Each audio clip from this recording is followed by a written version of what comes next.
listening to your favorite song, and suddenly your arms are covered in tiny bumps. And it's not even cold outside. So why does your body react like that? Hi, I'm Joanna. And I'm Ian. Welcome to Easy English Cozy Learning. So, goosebumps, we all get them, but I never really thought about why. Most people think it's just a leftover thing from our ancient ancestors. Like back when humans had a lot of body hair. Right, like how a cat puffs up its fur when it sees a dog. Exactly. The hair stands up to make the animal look bigger and scarier. And in cold weather, raised fur traps warm air close to the skin. But we don't have thick fur anymore, so it can't really keep us warm now. No, it can't. And for a long time, scientists thought goosebumps were just useless, a leftover from evolution with no real purpose. That sounds kind of sad for goosebumps. It does. But here's what's really interesting. A research team found that goosebumps are actually still doing something important. Wait, really? What are they doing? So under your skin, there are tiny muscles called erector pili muscles. These are the muscles that pull your hair up and make goosebumps. Okay, those little muscles. What about them? They act like a bridge between your nerves and something called hair follicle stem cells. Stem cells. Like the cells that help your body grow and repair itself? Yes, exactly. These stem cells can wake up and grow new hair, but they need a signal from the nerves to do that. And the tiny muscles are the bridge that connects them. Right. Without those muscles, the nerves pull away from the stem cells, and then the stem cells just stay asleep. No new hair grows. So in places where people lose hair, like with baldness, the muscles might be gone too? That's what the research strongly suggests. When the muscles disappear, the whole system breaks down. That's wild. Goosebumps are not useless at all. Not at all. They're part of a system that helps your skin stay healthy. Okay, so that's the body side of goosebumps. But what about emotions? Because I definitely get goosebumps from music sometimes. That's a completely different trigger, but it uses the same physical response. How does that work? So when you listen to music, your brain is always trying to predict what comes next. Like guessing the next note? Yes, and when the music does something unexpected, like a sudden key change or a big high note, your brain gets a little shock. Like a tiny surprise? Exactly. For a very brief moment, your brain treats it like a small threat. Your fight or flight system activates, just a little bit. So the same system that reacts to danger? Yes, but then almost immediately, your brain figures out it's safe. It's just music, nothing dangerous. And that's when something amazing happens. What? Your brain releases dopamine, the same chemical it releases when you eat something delicious. So a beautiful song and a really good steak are the same to my brain. In terms of the chemical reward, they activate the same system. Brain scans have actually confirmed this. That's incredible. Music has no calories, no nutrition. It's just sound waves in the air. But it can hijack your ancient survival reward system.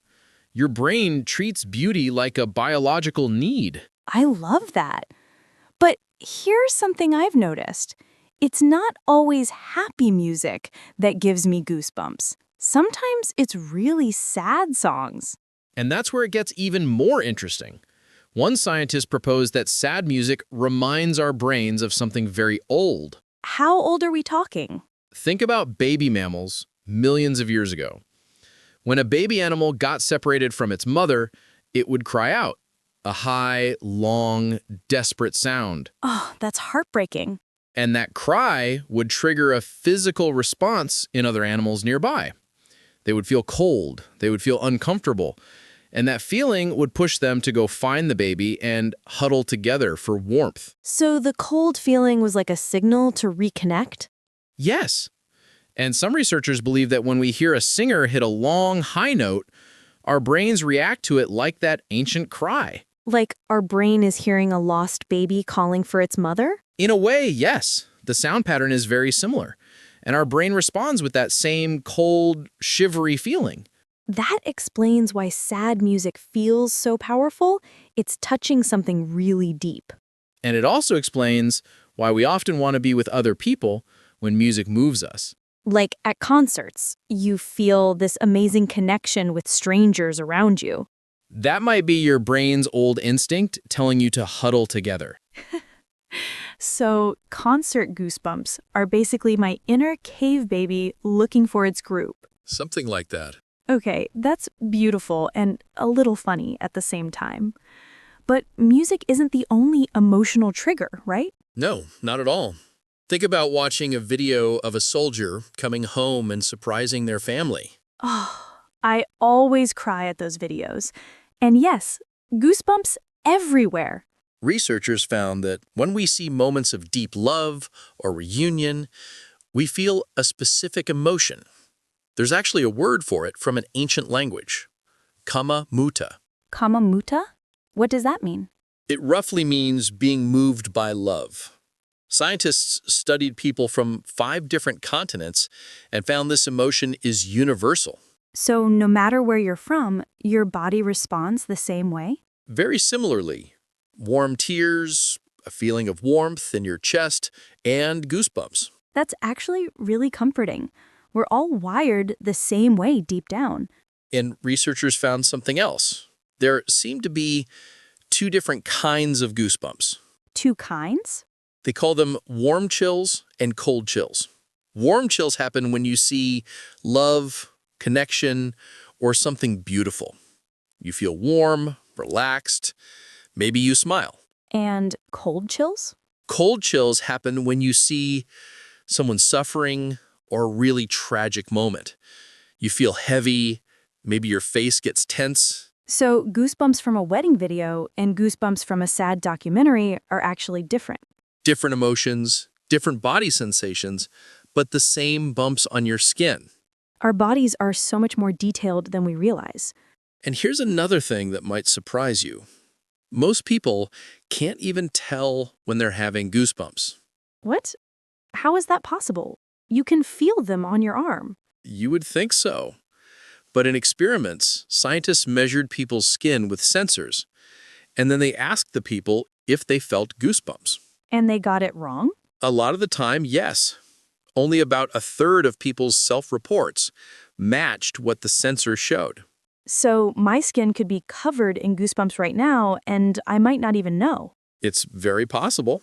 We're not as aware of our bodies as we think. That's a little humbling. Can I ask you something a bit random? Of course. I've heard that some people can give themselves goosebumps on purpose. Is that real? It is. Scientists have confirmed it in the lab. There's a very small number of people who can do this. Without any cold air or music or anything? Nothing. They just focus their mind, maybe on the back of their neck, and goosebumps appear. That's like a superpower. A very small, very specific superpower. And researchers found that these people tend to score very high on openness and imagination. So creative, open-minded people are more likely to have this ability? That's what the studies suggest, though the sample size is still small. I just tried it. I don't think I can do it. Most of us can't. But it's fun to try. Okay, one more thing I want to ask about. Some people say that ASMR tingles and music goosebumps are the same thing. Are they? This is a really common mix-up, but no, they are very different. How so? ASMR, that tingly, relaxed feeling from whispering or soft sounds, is driven by your rest and relax system. It's calming, it slows you down. Some people use it to fall asleep. Right, like your brain is pressing the brakes? Exactly. But music goosebumps are the opposite. Your heart speeds up, your breathing gets faster. It's your alert system firing up. Your brain is pressing the gas pedal. So one is calming you down and the other is waking you up. Yes. People use the same words like chills or tingles for both, but inside your body, they're going in completely opposite directions. That makes so much sense now. They feel similar on the surface, but the brain is doing different things. Exactly. So when you put it all together, goosebumps are doing a lot more than we thought. Way more. They help our skin repair itself. They show up when music surprises our brain. They connect us to ancient survival instincts. They respond to love and empathy. And they might even be connected to hair loss research someday. It's one of those small, everyday things that turns out to be incredibly complex. I am definitely going to pay more attention next time I get goosebumps. You might not even notice them, remember? Right, my skin might be having a whole party without me. If you enjoy our content, Keep learning with easy English cozy learning. We'll see you next time.